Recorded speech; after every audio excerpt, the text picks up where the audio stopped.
My name's Jeff Solum, and I'm the wireless system architect at Starkey, and I've been in that role since 2004.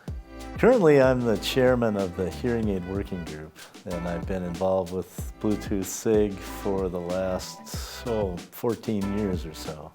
And I was nominated for the Innovator of the Year award, too, for some of the technical contributions I've made.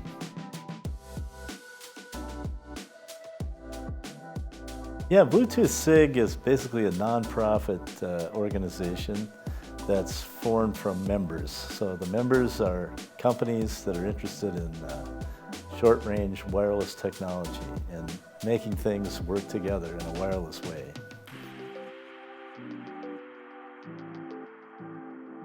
Bluetooth LE means low energy. And one of the problems with classic Bluetooth was that it took a little extra power to pull it off. And there was also no way to send audio to more than one device at a time. And so because we have hearing aids and because they're not connected by a wire, we needed a way to send simultaneous audio to both hearing aids. And because of that, we were able to also make a broadcast mode so we could send audio to unlimited number of people that are within range of the transmitter.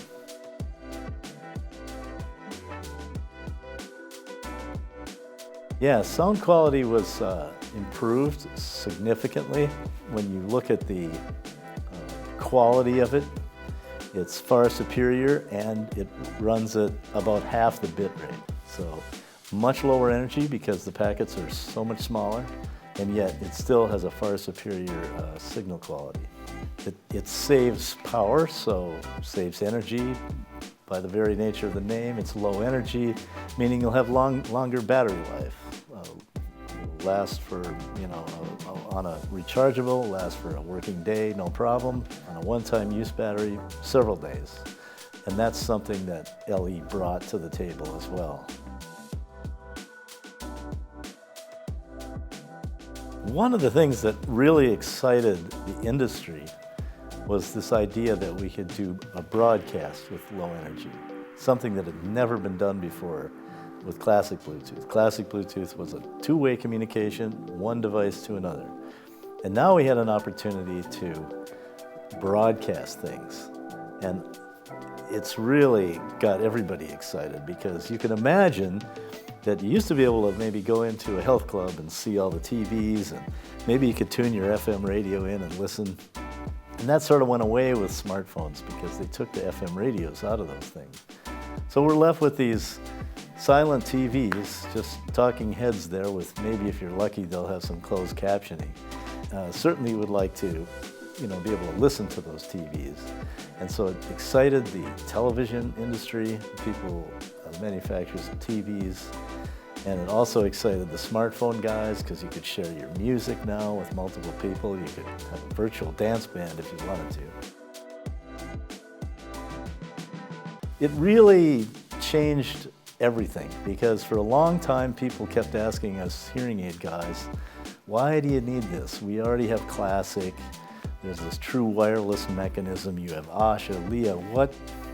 Show me where I can do something that's useful for the rest of the world. They're worried about consumer electronics devices.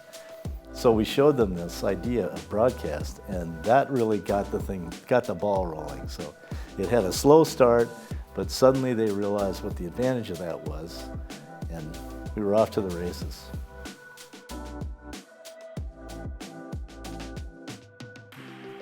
Now, the broadcast assistant is something that we also invented along the way, which was a way so that the hearing aids, or the earbuds or headsets, don't have to constantly be scanning to figure out what to listen to. You can imagine being in a health club and there's maybe 15 TVs, your earbuds, but you don't have a user interface, wouldn't be able to discern which one you want to listen to. So in that way, we allowed the smartphone to be able to also pick up the information and then display it in a meaningful way. So there's metadata that's also being transmitted to tell you about the name of the broadcast, the channel you might be listening to, or the content, the language you might be interested in. You might have multiple languages, and those will be displayed on your smartphone.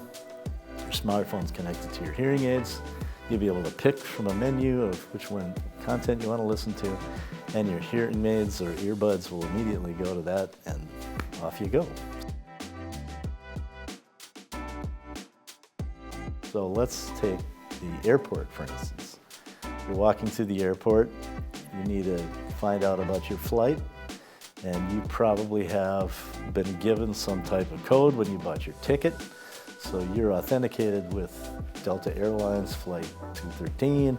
So you hear all about it as you're walking through the airport. You get to the gate, you hear about your gate being loaded, or the boarding time, or a flight delay. Those things should be available, along with the overall public announcement system for the entire airport.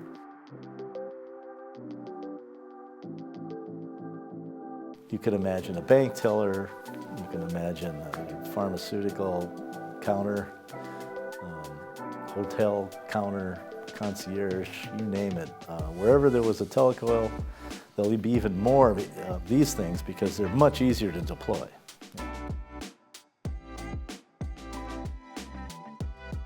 I think you're going to find Auracast everywhere.